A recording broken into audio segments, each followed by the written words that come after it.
샬롬. 오늘은 환경 선교주일로 우리 같이 예배를 드립니다. 환경 선교주일은 저희 교회가 만들어낸 이 절기는 아니고 우리 오늘날 교회력에 있는데 다만 6월 둘째 주일에 지키는데 우리 교회는 이 맥주감사절 앞둔 주로 이번 연도 지키기로 그렇게 했습니다. 이 환경 선교주일이 단순히 환경만 전하는 이야기하는 주일이 아니라 우리 교회 축제가 되자 맥주감사절과 이어지는, 그래서 그런 결정을 했는데 오늘 그런 주일입니다. 오늘 환경주일에 여러분들과 좀 나눌 본문 말씀은 예수님이 만나셨던 나병 환자의 이야기예요. 예수님께 왔죠. 꿇어 엎드려서 간구했습니다. 원하시면 저를 깨끗하게 하실 수 있습니다.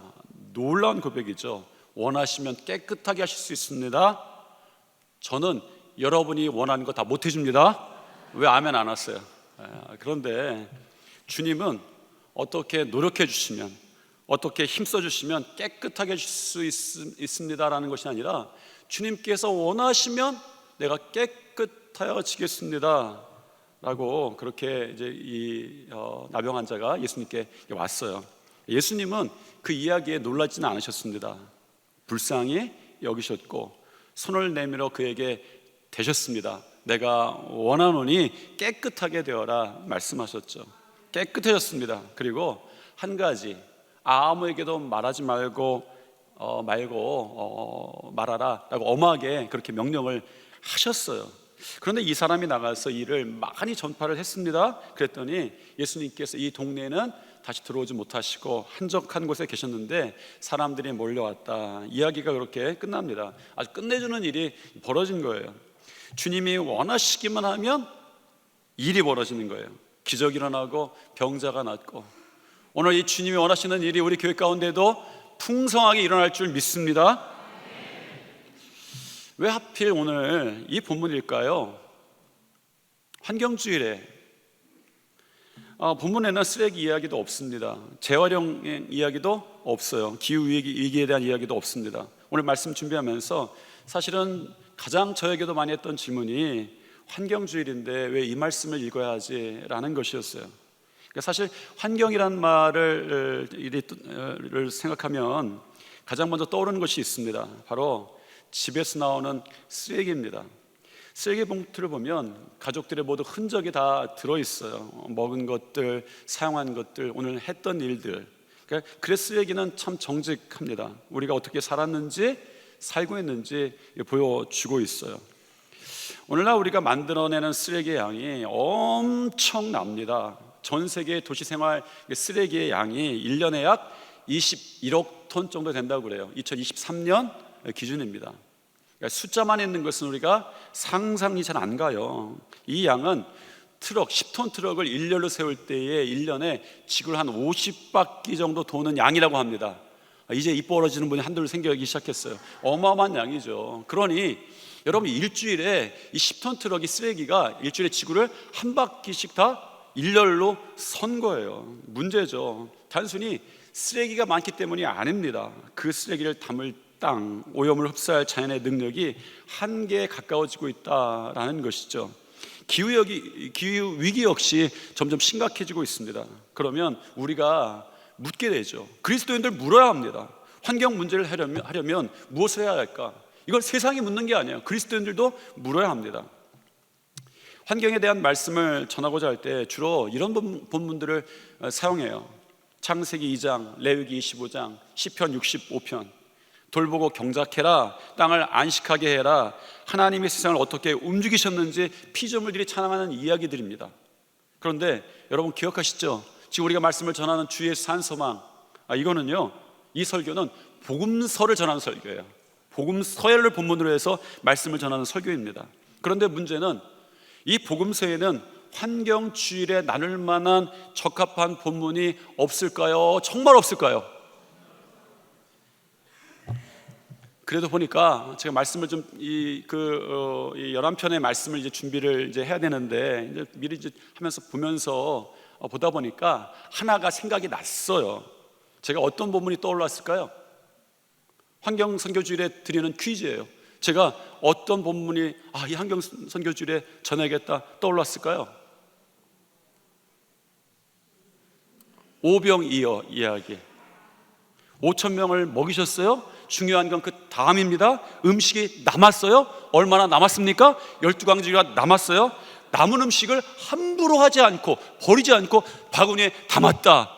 환경 선교주일에 얼마나 좋은 이야기입니까? 얼마나 아름다운 이야기예요.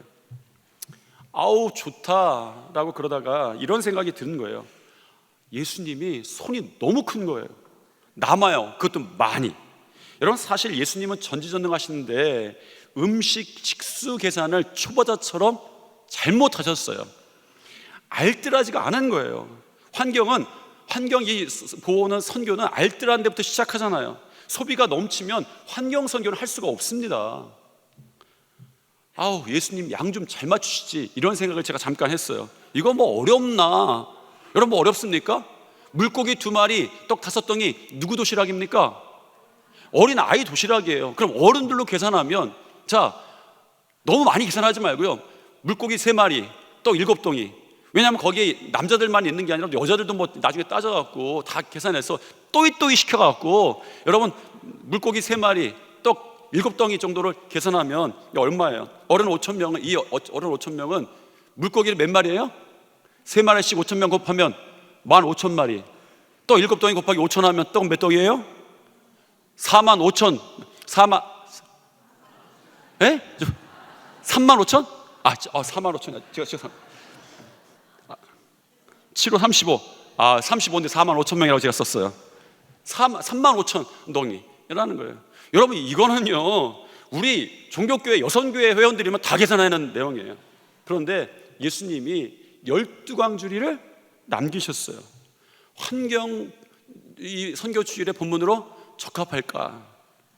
사실 12광주리가 남은 것은 계산 실패가 아니라 하나님 나라의 공급이 넘친다라는 것을 보여주신 그런 상징적인 그런 본문입니다.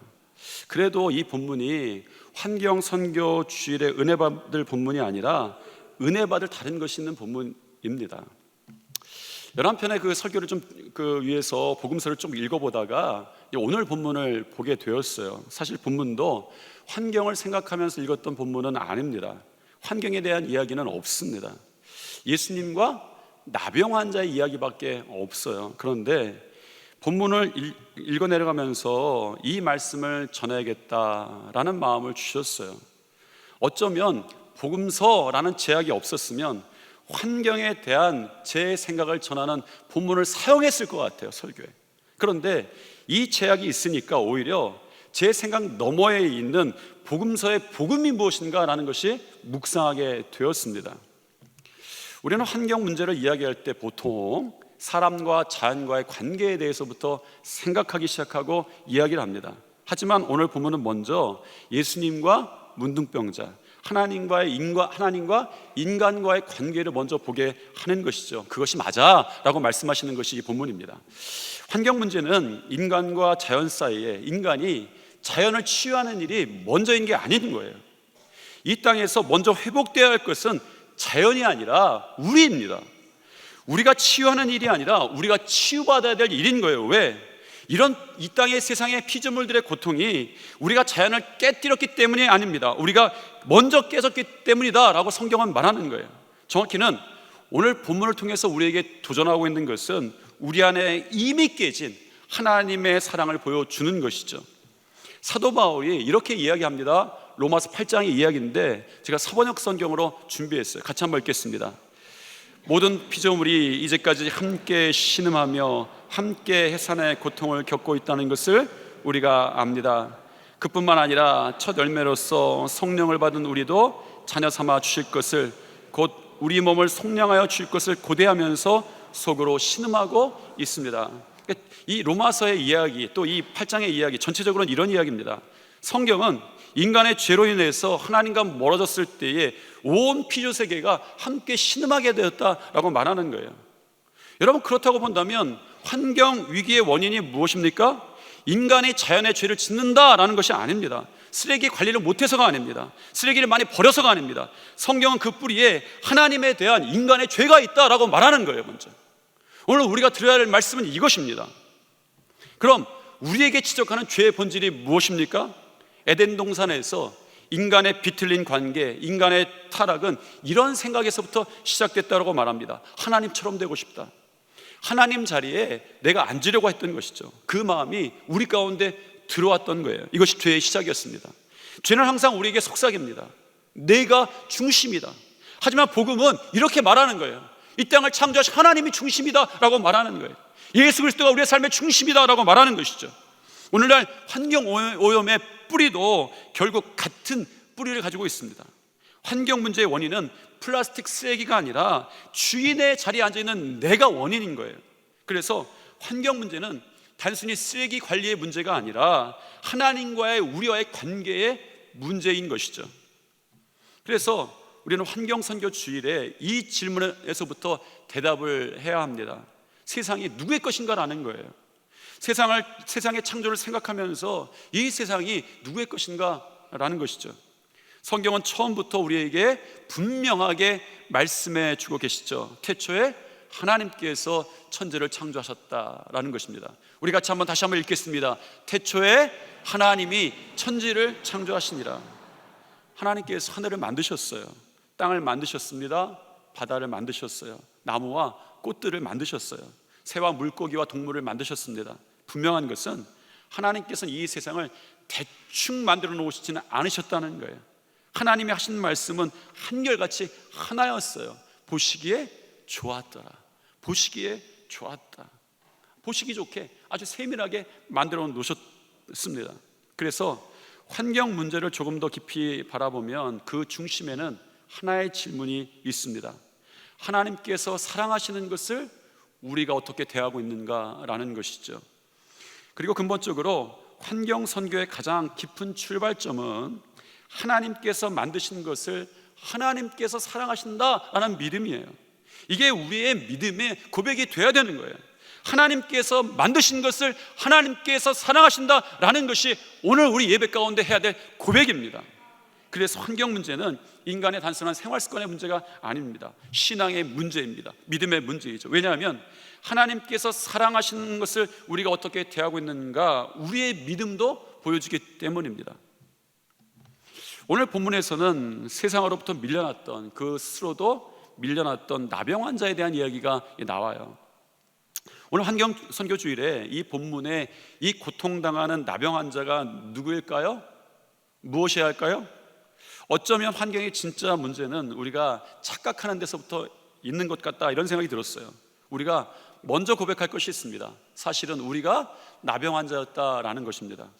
사실은 본문을 묵상하면서 저는 이 나병 환자가 세상이라고 생각했어요. 처음에 고통당하는 나병 환자가 지구라고 생각했습니다. 그런데 묵상하다 보니까 우리가 나병 환자다, 내가 나병 환자다, 이런 생각이 들었어요. 세상도 그 스스로도 그 자신을 사랑할 수 없었던, 밀려났던 사람이 이 나병 환자였습니다. 나병 환자가 어떤 사람이에요? 나병 환자라는 단어가 당시 사회에서는 단순히 의학적 표현이 아니었습니다. 그가 어떤 상태에 있었다라는 것을 보여주는 이 단어였어요. 레프로스, 이 나병 환자라는 헬러 이름표가 붙는 순간에 가족으로부터, 친구로부터, 공동체로부터 이 밀려났습니다. 왜냐하면 하나님의 사랑을 받는 사람이 아니라 병든 사람, 피해야 할 사람, 종교적으로 또 부정한 사람으로 취급받았기 때문입니다. 나병이라고 하는 그 이름은 그 사람의 이름 자체를 깨뜨리고 뺏었어요. 그래서 오늘 본문은 그 사람을 어떤 사람이라고 그 이름을 부르지 않고 나병 환자다, 그렇게 시작하고 있습니다. 그래서 그의 이름을 빼앗았고 그의 삶을 빼앗았고 그의 가정 가운데 밀려나게 했고 세상 가운데 밀려나게 했습니다. 그 스스로도 그를 사랑할 수 없게 만드는 것이죠. 그런데 놀라운 일이 벌어졌어요. 40절입니다. 나병 환자가 와서 이야기합니다. 원하시면 저를 깨끗하게 하실 수 있습니다 라는 것이었어요. 예수님은 이 나병 환자의 이야기에 놀라지 않으셨습니다. 그를 정죄하지도 않으셨어요. 불쌍히 여기셨습니다. 왜? 그 당시 나병 환자가 사람에게 다가오는 것은 부정한 일을 저지르는 일이었어요. 예수님께서는 그 나병 환자를 향해서, 다가오는 나병 환자를 향해서 놀라지도 않으시고 정죄하지도 않으셨습니다. 다만 그에게 손을 내미셨어요. 율법상 나병 환자를 만지면 부정해집니다. 같이. 예수님은 말씀만으로도 이 나병 환자를 고치실 수 있었어요. 이 점을 우리가 주의 깊게 보아야 합니다. 멀리서 명령하실 수 있는 거예요. 그가 나은 다음에 그를 가까이 하실 수도 있습니다. 아, 다 나았어? 이제 나하고 악수 한번 하자, 이러실 수 있었어요. 하지만 굳이 손을 내미셨고 만지셨다라고 성경은 전합니다. 왜일까요? 복음은 단순히 병을 고치는 사건이 아니기 때문입니다. 복음은 밀려난 사람에게 다가가는 사건이었어요. 복음은 외면당한 사람을 만지는 사건이었습니다. 복음은 하나님의 손이 우리의 상처에 닿은 사건이었어요. 복음은 우리를 사랑하는 사건이었습니다. 복음의 정의가 그렇습니다. 하나님께서 우리를 사랑하신다라는 것이 복음의 정의입니다. 오늘 환경선교 주일에 우리가 들어야 될 복음인 것이죠. 하나님께서 우리를 사랑하신다라는 것입니다. 예수님은 높은 곳에 머무르지 않으셨어요. 하늘에 계신 이 하나님께서 우리에게 내려오셨습니다. 아픈 자리로 오셨습니다. 부정한 자리로 오셨습니다. 십자가까지 내려오셨습니다. 소망은 항상 낮은 자리로 내려오셨음을 보여주셨어요. 그래서 이 낮은 자리에 있었던 나병 환자에게 소망이 있었던 것이죠. 사실 성경은 우리를 향해서도 말합니다. 우리가 하나님과 멀어졌을 때에 우리 역시 창조의 자리에서 밀려납니다. 그래서 우리가 나병 환자인 거예요. 죄 때문에 깨어졌습니다. 죄 때문에 멀어졌어요. 삶이 무너졌습니다. 밀려났습니다. 그런데 그런 자리에 내가 있었기 때문에 절망이 나에게 있는 것이 아니라 그 절망을 깨뜨리는 예수님께서 우리 가운데 소망이 있다라고 말씀하시면서 그 자리에 오셨기 때문이다라고 우리에게 소망이 있다, 복음은 전합니다. 사람들은 나병 환자를 외면했지만 예수님은 그에게 손을 내미셨어요. 사람들은 부정하다고 말했지만 예수님께서는 달랐습니다. 예수님께서 부정해진 것이 아니라 나병 환자가 깨끗해졌어요. 주 예수 나의 산 소망, 이유가 여기에 있습니다. 오늘 본문을 통해서 중요하게 우리에게 전하는 것이 있습니다. 회복은 다시 제자리로 돌아가는 거예요. 여러분들의 모든 비틀린 자리로부터 회복될 줄 믿습니다. 나병 환자의 이야기는 단지 병 나은 이야기가 아니에요. 사실 병 나은 이야기는 이 본문의 중간전에 이미 끝납니다. 더 많은 비중을 차지하는 이야기가 있어요. 44절을 보겠습니다. 가서 내 몸을 제사장에게 보이고 내가 깨끗하게 되었으니 모세가 명한 것을 드려 그들에게 입증하라 하셨더라. 제사장에게 보이고 세상에 입증하라. 당시 율법에서는 이 나병을 낳은 사람이 공동체로 돌아가기 위해서는 제사장의 확인이 필요했습니다. 예수님은 단순히 병을 고치시는 분이 아닙니다. 삶 전체를 회복시키시는 분이에요. 제사장에게 가라라는 말씀은 이제 공동체로 돌아가라, 너희가 있어야 될 가족에게로 돌아가라 라는 주님의 말씀이었습니다. 그런데 여기 입증하라 라는 말이 의미심장합니다. 후에 우리의 신앙의 선배들이 입증하다 순교했기 때문인지 이 입증하다라는 헬라어 단어는 나중에 순교라는 말이 되었습니다. 순교라는 말은 이 입증하다라는 말에서부터 시작했어요. 영어 표현은 그렇습니다. 이 헬라어는 마르티스라는 단어인데 영어 아시는 분, 발음이 너무 어려서 제가 발음하기가 너무 부끄러워요. 이 발음 도저히 안 되는데 연습해도 안 됩니다. M-A-R-T-Y-R. 발음 누가 한번 해보세요. 일부에 근데 제가 용기 있겠는데 하여튼 그 단어가 이 헬라어에서 입증하다라는 단어가에서 나온 거예요. 여러분, 이 단어를 보면서, 이 단어를 묵상하면서 이런 생각이 들었어요. 어쩌면 이 순교는 입증하는 일이었습니다. 바꿔 말하면 입증하는 일, 그래서 회복하는 일은 무언가 죽는 일이었어요. 저는 입증하다는 말을 오늘 여러분들에게 이렇게 전하고 싶었습니다. 예수님이 이렇게 말씀하시는 거예요. 여기는 죽고 내가 있어야 될 자리로 돌아가라 라고 말씀하시는 거예요. 복음은 병만 낫게 하는 것이 아닙니다. 비틀린 자리가 죽고 잃어버린 자리를 되찾게 하는 것이 복음입니다. 끊어진 자리를 회복시키시는 것이 복음입니다. 망가진 것을 다시 아름답게 회복시키시는 것이 복음입니다. 그러므로 환경 선교도 우리와 자연 사이에 해결돼야 될 문제가 아닌 거예요. 이건 복음의 문제인 거예요. 골로새서 1장 20절 말씀입니다. 같이 한번 읽겠습니다. 그의 십자가의 피로 화평을 이루사 만물 곧 땅에 있는 것들이나 하늘에 있는 것들을 그로 말미암아 자기와 화목하게 되기를 기뻐하심이라. 십자가의 피로 말미암아, 그의 피로 말미암아 화평을 이루셨는데, 만물, 세상에 있는 모든 것, 땅에 있는 것들이나 하늘에 있는 모든 것들이 회복되는 거예요. 여러분, 예수님의 구원은 작은 구원이 아닙니다. 하나님께서 만드신 이 모든 세계를 회복시키는 회복이 이 복음입니다.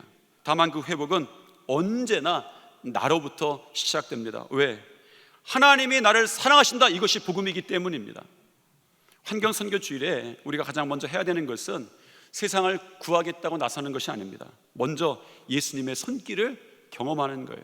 하나님의 사랑을 아는 것입니다. 저는 여러분들이 하나님의 사랑을 경험하기를 축복합니다. 저는 여러분들이 예수님의 사랑을 경험하기를 축복합니다. 이 예배 가운데 예수 그리스도의 사랑이 충만하게 임재하기를 축복합니다. 왜냐하면 하나님의 사랑을 경험한 사람은 하나님이 사랑하시는 것을 함부로 할 수 없기 때문입니다. 그래서 복음으로 변화된 사람은 다르게 살아가는 것이죠. 복음은 단순히 죄를 용서받는 사건이 아닙니다. 우리의 삶의 방향을 바꾸는 사건이에요. 기억할 것이 있습니다. 우리는 이 땅의 주인이 아닙니다. 우리는 하나님의 정원을 맡은 사람들이에요. 하나님께서 창조한 세계를 돌보도록 부름받은 청지기들입니다. 환경선교는 세상 사람들에게 보여주기 위한, 자랑하기 위한 교회 활동이 아닙니다. 하나님의 사랑을 아는 사람들이 자연스럽게 살아내는 믿음의 모습인 거예요. 그래서 예수님의 회복은 항상 사명을 만듭니다. 환경선교도 바로 여기서 시작되죠. 어떤 분은 이렇게 질문할 수도 있습니다. 목사님, 제가 작은 행동 하나 한다고 세상이 달라집니까? 어쩌면 아닐 수도 있죠. 우리가 오늘 우리가 지금 모든 문제를 해결할 수는 없습니다. 하지만 하나님의 사랑을 아는 사람이 내면은 한 사람의 손은 다릅니다. 예수님께서도 세상의 병자를 모두 한날 한시에 다 고치신 것이 아닙니다. 오늘 한 사람에게 손을 내밀으셨어요. 한 사람을 사랑하셨음을 보여주셨습니다. 그 사람의 삶을 회복시키셨습니다. 그렇게 겨자씨처럼 하나님 나라가 시작되었음을 우리에게 보여주셨습니다. 우리는 하나님 나라를 완성하는 사람들이 아닙니다. 하나님 나라를 겨자씨처럼 시작하는 사람들인 것이죠. 오늘 우리 플리마켓, 이 벼룩시장이 그런 것입니다. 물건을 나누고 이제 몽골에 나무를 심게 될 것입니다. 우리가 할 일은 세상을 구원하는 능력이 우리에게 있다는 것을 보여주는 것이 아닙니다. 하나님께서 사랑하시는 세상을 우리도 사랑한다, 그 믿음을 보여주는 거예요. 우리는 어떤 행동을 자랑하는 날이 아니라 우리의 믿음이 오늘 드러나는 것이죠. 하나님이 사랑하시는 세상, 우리도 사랑합니다. 작은 천국을 시작하는 이유도 여기에 있어요. 우리의 행동을 통해서 우리도 우리의 믿음을 말하고 있습니다. 여러분, 우리는 다음 세대에 무엇을 남길 것입니까? 깨끗한 강과 순만 물려주는 것이 아닙니다. 창조주 하나님을 기억하는 믿음을 물려줘야 되는 거예요. 아이들에게 가르쳐야 합니다. 이 세상은 우연히 생긴 것이 아니란다. 하나님께서 창조하신 것이란다. 적어도 가르쳐야 되는 것은 분명하죠. 그런데 우리가 그것을 함부로 한다면, 돌보지 않는다면 우리도 그렇게 다르는 것을 어떻게 가르칠 수 있겠습니까? 우리가 어떻게 살아가는지가 우리 자녀들에게 영향을 끼치는 거예요. 다음 세대에 영향을 끼치는 거예요. 우리가 남기는 것은 물질만이 아닙니다. 삶의 방식도 남겨요. 아이들이 보게 될 것입니다. 우리 부모님은 하나님이 사랑하는 것을 어떻게 대하고 있는가? 우리 교회는 하나님이 만드시는 세상을 어떻게 바라보고 있는가라는 것이죠. 사랑하는 성도 여러분, 소망은 언제나 낮은 곳으로 흘러왔어요. 그러므로 우리에게 소망이 있는 것이죠. 나는 하나님이 사랑하는 사람이야. 나는 예수님이 사랑하는 사람이야. 이것이 우리의 소망의 반석입니다. 사랑은 그 높은 자리에 올라가서 얻었던 것이 아니라 낮은 곳으로 이미 우리에게 흘러왔던 것이죠. 저는 오늘 이 말씀을 준비하면서 이 말씀을 여러분들에게 먼저 전하고 싶었어요. 여러분은 여러분을 먼저 사랑하십시오. 주님이 여러분을 귀하게 사랑하셨습니다. 이것이 중요한 거예요. 환경선교의 출발점은 세상을 사랑하는 명령 이전에 우리를 먼저 사랑하신 예수님의 손길을 경험하는 데 있기 때문입니다. 그 사랑이 여러분 안에 있어야 하나님으로 하나님이 사랑하시는 것을 볼 수 있는 거예요. 예수님의 사랑이 여러분 안에 풍성하게 있어야 예수님이 눈으로 예수님이 사랑하시는 것을 볼 수가 있는 것이죠. 그리고 이제 우리를 부르시는 것입니다. 내가 너희를 사랑하고 만진 것처럼 너희가 나의 손이 되어라 라고 주님 말씀하시는 것입니다. 오늘 여러분의 손이 세상에 밀어내는 자리를 붓는 손이 되기를 축복합니다. 상처받는 생명을 살리는 손이 되기를 축복합니다. 하나님이 창조하시는 그 창조를 회복하는 손길 되기를 축복합니다. 그리하여 우리의 삶을 통하여서 세상이 하나님의 사랑을 조금이라도 더 경험되기를 주 예수 그리스도의 이름으로 축원합니다. 그 시작은 이것입니다. 하나님께서 나를 그렇게 사랑하셨다라는 것이죠. 이렇게 옆에 분과 함께 인사하겠습니다. 하나님이 당신을 사랑하십니다. 우리 주님이 당신을 너무 사랑하십니다. 그렇게 말씀하라는 그냥 하는 게 아니라 주님이 당신을 너무 사랑하십니다. 한번 축복하겠습니다. 여기서부터 우리의 믿음이 세상을 향한 발걸음이 또 우리 안에 있는 회복된 그 사랑의 회복이 세상을 회복시키는 사랑이 될 줄 믿습니다. 우리가 일어나서 그 일을 이루시는 주님을 한번 고백하겠습니다. 우리 다 같이 한번 일어나서 한번 외쳐보겠습니다. 주 예수 나의 산 소망, 주 예수 나의 산 소망. 이 일을 이루시고 우리 가운데 회복하시고 우리의 이 창조물들을 사랑하시고 회복하시는 우리의 주님을 우리 찬양 가운데 고백하겠습니다.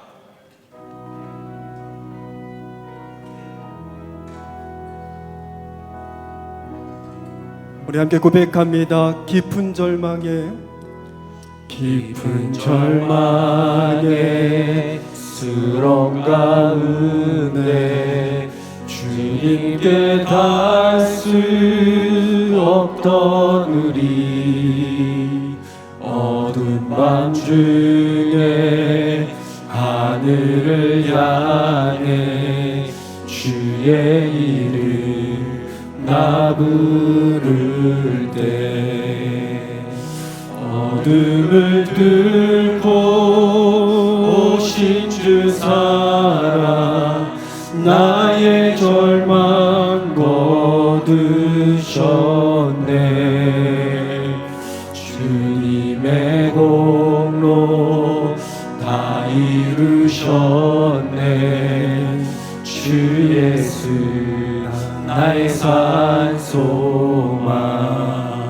우리 한 번 더 찬양합니다. 그 누가 주의